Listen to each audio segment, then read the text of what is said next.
Yeah, here we go, everybody. I'm doing a rebuild to starter for my 69 Cutlass, and yeah, it was a pain in the butt, but I got it done, and I got it to work because they're so expensive. So here we go. I'm gonna do a live test for everybody.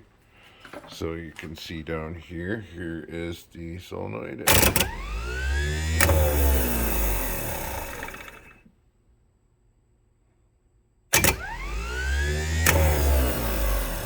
Basically, there's a safety switch.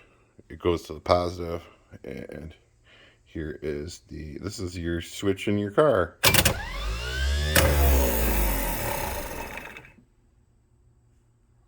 Focus.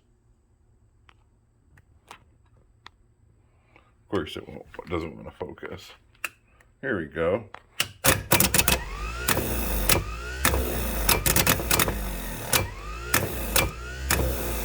Hey there, everybody.